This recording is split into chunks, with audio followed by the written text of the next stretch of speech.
Cette séance consacrée aux dispositifs médicaux implantables, thème d'actualité s'il en est, et que beaucoup d'entre vous sollicitaient de manière très appuyée, me permet de remercier d'emblée tous ceux qui sont venus participer à cette séance, et en particulier Jean-Michel Dubernard, qui m'a aidé à monter cette séance avec l'HAS, avec l'ANSM. Donc la première communication, Jean-Michel Dubernard, parcours du dispositif, et sera argumenté et répondront aux questions Catherine Denis de l'HAS et M. Ghislain, qui est directeur de l'ANSM, c'est l'ancienne AFSAPS. Okay. Alors, Jean-Michel, à toi. Bon, alors moi, je vais essayer d'accélérer les choses et d'arrondir, parce que les questions importantes, c'est aux vrais spécialistes de la question qu'il faut les poser. À Catherine Denis, qui connaît par cœur tout le dédale de l'évaluation scientifique et du suivi des dispositifs médicaux, et à Jean-Claude Ghislain. Alors, elle est gynécologue, et à Jean-Claude Ghislain, qui est pharmacien, mais pharmacien des hôpitaux, et qui, lui, connaît par cœur tout ce qui est AFSAPS, ex-AFSAPS, c'est-à-dire tout ce qui est sécurité, contrôle, mais qui connaît aussi particulièrement bien l'Europe. C'est pour ça que je me permets de... Donc, on va parler que du dispositif à partir du marquage CE, et pas auparavant. Alors, la première question, c'est qu'est-ce que c'est qu'un dispositif, messieurs? Alors, je ne vais pas vous casser les pieds à lire le document. Vous pouvez le lire vous-même. Comme Jacques a eu l'intelligence de dire on se limite au dispositif implantable, tout ce qui est dispositif implantable est marqué en gras sur la deuxième partie. Mais en gros, les dispositifs, c'est tout ce qui est au contact du corps humain, tout. Et ça va des roues de chariot, des matelas jusqu'aux valves cardiaques et tout ce qu'on peut imaginer ou prothèses de hanche, comme vous le savez. Donc c'est une définition incroyable. Ça, c'est la définition du Code de la santé publique, mais c'est aussi la définition européenne. Le classement, il y a une classification européenne qui a beaucoup de sens. Théoriquement, elle est un faible degré de risque jusqu'au potentiel très sérieux de risque, allant en s'appuyant sur des niveaux de risque plus ou moins importants, de complexité d'utilisation, de durée de vie, de caractère invasif ou non. Et ce que je voulais dire, un des messages les plus forts à faire passer, c'est qu'il nous faut aujourd'hui une nouvelle classification dans ce domaine, s'appuyant sur la classification européenne pour qu'on ne crée pas quelque chose qui soit différent de ce que les Anglais et les Allemands font, mais qui est une nouvelle classification qui simplifie les choses, parce que quand vous connaîtrez le nombre de dispositifs, vous serez comme moi, vous deviendrez inquiet. Alors, première étape pour un dispositif, pour entrer sur le marché, puisque c'est ce qu'on va voir, et le contrôle, c'est le marquage CE. Le marquage CE, ça veut dire conformité européenne, je ne me trompe pas. Et c'est sur une liste, ça se fait à partir au niveau de la Commission. Il y a une liste d'organismes notifiés, il y en a 80 en Europe, dont un en France, et vous allez voir un de ces organismes notifiés avec votre dispositif, et vous faites un dossier qui sera certifié ou pas et qui obtiendra ou pas le marquage CE. Je n'entre pas dans les détails, il y a 3 directives qui sont en place, une nouvelle directive en préparation, parce que les députés européens sont intéressés à la question. Alors ensuite, le schéma est très, très rapide. Premièrement, quand le dispositif arrive, vous voulez le mettre sur le marché. Il faut le faire. Alors, il y a plusieurs systèmes, on reviendra là-dessus plus tard. Premièrement, il faut passer à l'HAS, devant la Commission nationale d'évaluation des dispositifs médicaux et des technologies de santé, qui va évaluer sur le plan scientifique en vue du remboursement. C'est pas nous qui décidons du remboursement, on dit ça a du sens ou pas de sens, on en parlera après. À ce moment-là, la décision est prise par le Comité économique des produits de santé, le CEPS, qui dépend du ministère, et c'est lui qui, sur les bases des éléments scientifiques qu'on lui a fournis, va discuter le prix et le tarif avec les fabricants, et ensuite le ministre établit la liste, la signe. Alors vous me dites, et l'AFSAPS dans tout ça, elle apparaît, à moins qu'on m'ait fait un coup, ça s'appelle l'ANSM maintenant, et elle intervient à tous les niveaux, tout au cours du parcours. Pour l'autorisation de recherche biomédicale, si il y a une recherche biomédicale, sinon il n'y en a pas, elle n'intervient pas. La vigilance, le matériau vigilance notamment, le contrôle du marché, le contrôle de la publicité, le contrôle des spécifications, ça c'est la dernière loi de 29 décembre de cette année. Alors je vais être extrêmement rapide. Nous, on a une entente que CNEDIM, Commission nationale d'évaluation, on a une existence particulière réglementaire. On donne un avis en vue du remboursement sur les produits, les dispositifs qui sont sur la liste des produits et prestations remboursables, la LPPR, et on réévalue les catégories de produits inscrits sur cette LPPR, en principe tous les 5 ans. Et puis on a une deuxième mission sur laquelle on reviendra peut-être tout à l'heure, qui est l'intra-GHS, les groupes homogènes de séjour. Vous savez que les hôpitaux ont des structures qui peuvent acheter directement les produits à partir du moment où ils sont marqués sur une liste GHS. Alors, les autres missions de la CNEDIM, je vais passer extrêmement vite parce que ça n'a pas beaucoup d'intérêt dans le cas particulier, sauf qu'on s'occupe des actes et de l'inscription. On donne un avis sur le remboursement des actes. On encadre des pratiques des actes et en général, et on a un rôle particulier sur l'encadrement et en vue de la prise en charge partielle ou totale des dispositifs innovants et de l'innovation. On en parlera, mais je dirais qu'un seul mot parce qu'on n'a pas beaucoup de temps. Alors, les différentes modalités de prise en charge, j'irai très vite. Je crois que vous connaissez les choses. En ville, pour l'usage individuel, il faut que le dispositif soit inscrit sur la liste des produits et prestations remboursables. Ça veut dire que ça peut être soit sous description générique, soit sous nom de marque, ou bilan lié à l'acte. En établissement de santé, c'est les GHS dont je vous ai dit un mot. Et il y a en sus des GHS, ce qu'on appelle les en sus, des inscriptions uniquement pour les dispositifs sophistiqués et implantables, qui soit sous forme de description générique, soit sous forme de nom de marque. Description générique, c'est quand le dispositif s'inscrit dans un schéma avec des spécifications techniques qui sont globalement les mêmes que les autres. Nom de marque, c'est quand c'est éventuellement une innovation ou une utilisation particulière. Simplement, nous, on est amené à donner des avis. Ces avis, on les donne en deux parties. Il y a le service attendu ou le service rendu. Et vous voyez qu'on a tendance à mettre de plus en plus de services attendus insuffisants, 36% entre 2010 et 2011. C'est sur des bases d'une évaluation scientifique où on évalue dans le cadre des indications la place du dispositif dans la stratégie et le rapport bénéfice-risque et les résultats qui nous sont fournis. On a besoin d'une évaluation, j'essaie de parler le plus vite possible, mais Alain Bernard en parlera tout à l'heure. L'évaluation est essentielle. Ces deux messages à faire passer, c'est la classification dont je parlais tout à l'heure et l'évaluation qui fait partie du travail du praticien, notamment des chirurgiens, puisque les chirurgiens sont totalement impliqués dans ces questions de dispositifs.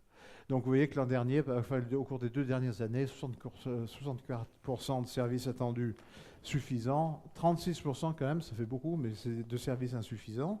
Ensuite, quand le service attendu ou le service rendu est considéré comme suffisant, on donne 5 notes, 1, 2, 3, 4, 5, qui vont de l'intérêt majeur, la grande nouveauté, c'est le SA, service attendu 1, jusqu'à l'intérêt absent par rapport à ce qui existe actuellement, c'est le 5. Et entre-temps, l'amélioration, le 4, c'est mineur, le 3, c'est modéré. Et voilà, donc voilà comment on évalue les choses. Je suis désolé d'aller un peu vite. Alors, il y a quand même 3 points sur lesquels moi je voudrais dire un mot. Vous poserez les questions aux spécialistes tout à l'heure. Le premier point, c'est l'intra-GHS. Le deuxième point, c'est l'innovation. Le troisième point, c'est l'accompagnement. Je serai le plus rapide possible. L'article 37 de la loi de décembre, du 29 décembre 2011, donc très récente, nous a confié l'évaluation de l'achat, de la fourniture, de la prise en charge et l'utilisation pour les établissements de santé des produits intra-GHS qui sont limités, et heureusement, je veux dire pourquoi, sur une liste qui est établie par le ministre. Parce que la question, combien il y a de dispositifs médicaux ? Alors, je sais qu'il y a un monsieur qui connaît vachement bien, il s'appelle Ronald Virag, il a dit à une journaliste qui est là, 200 000. Mais c'est peut-être plus, parce qu'une fois, il y a un type qui m'a dit 600 000. Mais il y a tout tout ce qui est au contact du corps humain, d'accord ? Et ce que je sais, c'est qu'à la PHP, puisqu'il y a beaucoup de Parisiens ici, à la PHP, il y a une liste de 91 400, tu t'es trompé, tu as dit que 91 000, mais 91 400 dispositifs qui sont répertoriés à la PHP. Alors comment tu vas faire pour les évaluer, les étudier ? Ce qu'on sait, c'est qu'ils sont répartis en 4000 classes et que 70% de ces 4000 classes relèvent des dispositifs implantables. Donc c'est quand même quelque chose d'important. Mais simplement, Judet, une vis, c'est un dispositif. Tu veux dire la vis. Un dispositif à part et qui doit être... Alors, deuxièmement, l'innovation. Je pense qu'il y a un véritable problème dans ce pays. On n'a pas eu le temps d'en parler. J'avais une magnifique introduction sur ce qui se passait avant le marquage CE, c'est-à-dire la recherche. Comment vous avez des crédits de recherche, comment vous obtenez votre brevet, comment vous faites pour payer le brevet. Et vous vous arrêtez tous au bout d'un moment parce que vous en avez marre de payer les trucs. Troisièmement, comment vous trouvez un fabricant, les relations avec le fabricant, comment vous faites avoir, pas avoir, comment ça fonctionne. Ça, on n'y comprend rien. Mais et ça explique la situation pathétique de notre pays dans ce domaine de l'innovation, même s'il y a des gens qui arrivent à sortir des nouveaux produits, des nouveaux dispositifs. Simplement, il y a quand même une loi qui remonte à 2004, renforcée en 2009, qui favorise le remboursement transitoire de produits innovants, la prise en charge par l'assurance maladie transitoire de produits innovants. On en reparlera si vous voulez des questions. Et puis le dernier point que je voulais aborder, c'était celui de l'accompagnement qui nécessite des consultations précoces. Et ça, je sais qu'à l'ANSM et chez nous, à l'HAS, les deux fonctionnent de façon assez active. Il existe des structures qui permettent d'accompagner l'innovation. Donc voilà, on ne peut pas oublier l'Europe. Concernant les dispositifs, notamment quand les populations cibles sont très faibles, ou si on a besoin d'une réponse rapide, ou si on anticipe fort, j'ai des exemples, mais je n'ai pas le temps de les donner, si on oublie l'Europe, on s'enferme sur nous-mêmes, et il faut vraiment que cette dimension européenne soit là, même si le remboursement est lié à des choses, des trucs. Bon, si je peux avoir la lumière, je suis désolé d'avoir été aussi... Madame Catherine et Jean-Claude, si vous voulez venir pour répondre aux questions que vous pouvez avoir à poser. Ça va, j'ai fait combien, 7 minutes? Oui, très bien. Quoi? Je peux faire un quart d'heure, je fais 7 minutes. C'est qui ce type? Et puis je ne vais pas saluer Jean-Patrick Salle, qui est le chef de la DMESP de la HAS, mais que vous connaissez par un autre biais, c'est celui de la chirurgie ambulatoire. Voilà, alors... Vous avez la parole, un certain nombre de questions qui peuvent se poser, soit avant ce marquage CE, soit après ce marquage CE. Est-ce que ça vous satisfait, ce marquage CE? Est-ce que ça vous suffit pour utiliser un produit implantable? Tu poses la question? Eh bien, je pose... Est-ce que vous voulez poser des questions? Ils ont encore peur, ils sont encore terrorisés par l'incendie. Qu'en est-il de la vigilance vis-à-vis des procédures sur le lieu de fabrication? Est-ce que vous avez un accès, un contrôle sur les lieux de fabrication, ou quand le produit fini vous est adressé, vous êtes obligé de la mettre tel qu'il est, sans contrôle? Alors clairement, c'est un sujet qui mérite un mot d'explication. Donc comme l'a rappelé Jean-Michel Dubernard, le contrôle de premier niveau de la fabrication, il est à la charge des fameux organismes notifiés. Donc le débat aujourd'hui est que ces organismes sont spécialisés dans ce qu'on appelle les audits d'assurance qualité. Donc ils doivent vérifier les mesures prises par les fabricants pour assurer la qualité des produits en termes de fabrication. Ça, ce qui est en débat aujourd'hui, c'est la compétence de ces organismes, d'une part, qu'il faut mieux vérifier à l'avenir, mais aussi, c'est tout simplement les règles d'audit. C'est-à-dire jusqu'où on va, et ça notamment dans le contexte du fameux dossier des prothèses PIP, mais qui n'est qu'un élément du débat. On a un débat général là-dessus. Ce n'est pas sur la fabrication qu'on a le plus d'inquiétude. Clairement, aujourd'hui, la maîtrise de la qualité est quelque chose qui est probablement ce qui fonctionne le mieux dans le cas de la directive, si ce n'était cette fraude absolument exceptionnelle qu'on a connue avec PIP. Par contre, on a une inquiétude en matière de fabrication qui est en train de se développer, c'est le recours progressif à un haut degré de sous-traitance, les entreprises concentrant leur activité dans la conception et dans le développement, et de plus en plus sous-traitant notamment la fabrication alors, à des entreprises tiers sur le territoire de l'Union européenne ou éventuellement très très loin à l'autre bout du monde, ce qui va compliquer sérieusement effectivement les pratiques d'inspection. Dernier élément, c'est qu'au-delà de ces organismes notifiés, juste un mot pour dire que les autorités nationales sanitaires, comme la NSM en France, ont un pouvoir d'inspection de ces entreprises, mais bien évidemment, l'ampleur du marché a été rappelée, donc on ne peut pas contrôler systématiquement tout le monde, donc on est dans une attitude soit réactive par rapport à des problèmes rencontrés, soit proactive, mais pour faire un état de l'art à un moment donné dans une classe de produits, mais on ne peut pas assurer le contrôle de premier niveau nous-mêmes. C'est la raison pour laquelle ce sont ces fameux organismes qui, eux, sont placés sous le contrôle des mêmes autorités nationales. Oui, on a le virage. Pour rebondir sur ce que vous dites, est-ce que c'est vrai que, en fait, ces contrôles sont initiés par les fabricants eux-mêmes ou par les organismes qui fabriquent et non pas par, la plupart du temps, non pas par les organismes de contrôle eux-mêmes? Alors, le principe, c'est que le fabricant doit mettre en œuvre tout ce qui est nécessaire pour assurer la qualité de leur produit. Et l'organisme de certification doit le vérifier. Le débat qu'on a aujourd'hui, est-ce que c'est qu'une vérification documentaire ou est-ce qu'on peut développer des approches complémentaires et faire des contrôles de produits?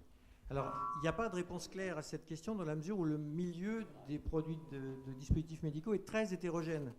Alors, vous avez des choses qui sont faciles à contrôler au banc d'essai et d'autres qui ne le sont pas.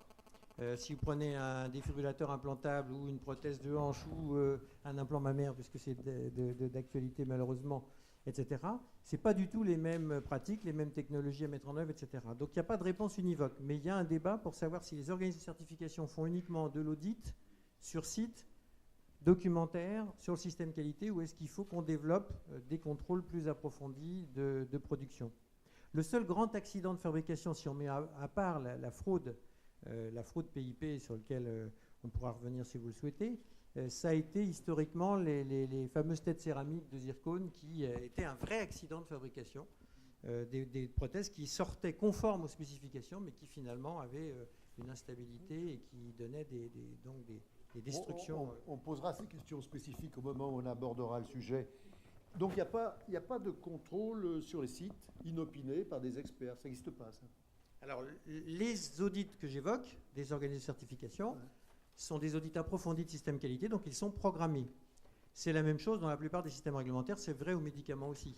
Les autorités médicaments, elles inspectent de façon programmée.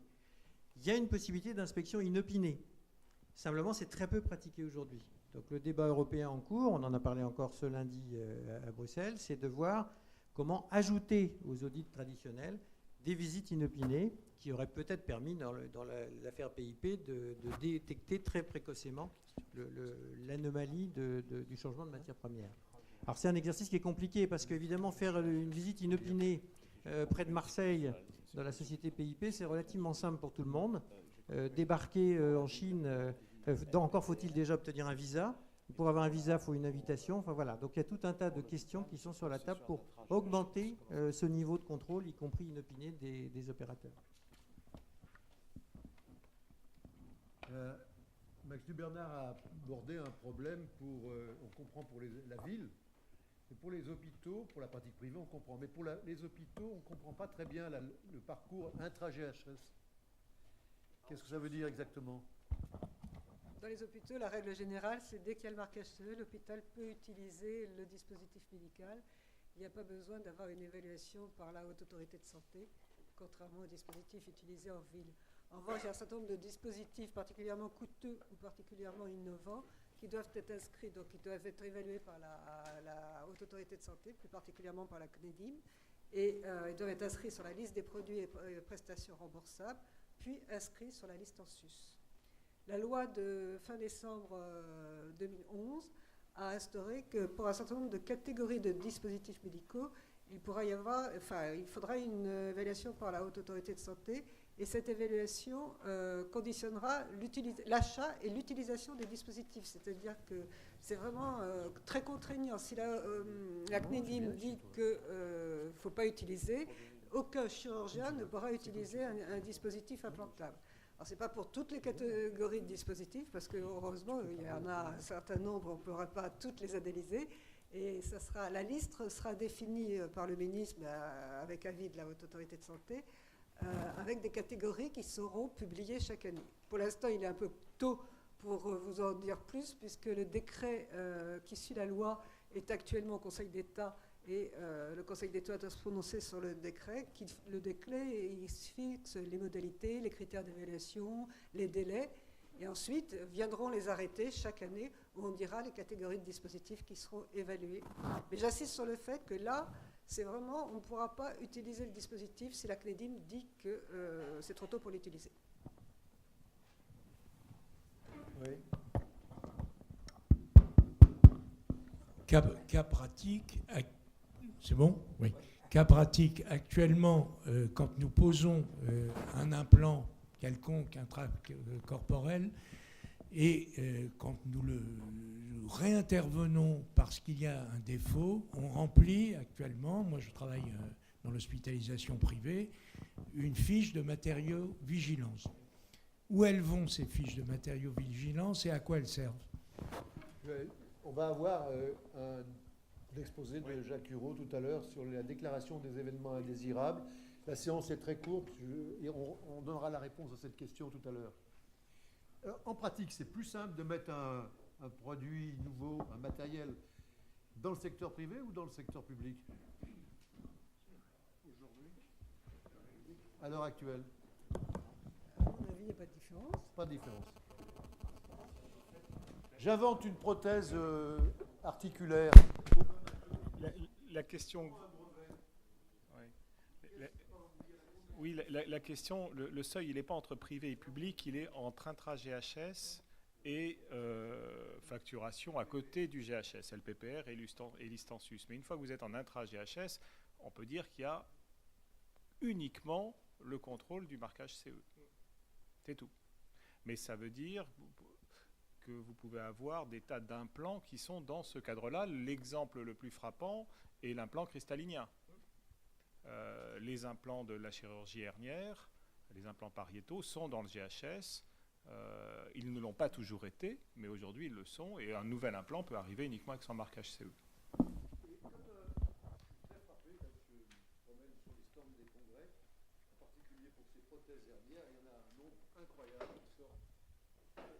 Est-ce que sont vraiment évalués les avantages de l'un par rapport à l'autre ou c'est qu'un intérêt commercial financier?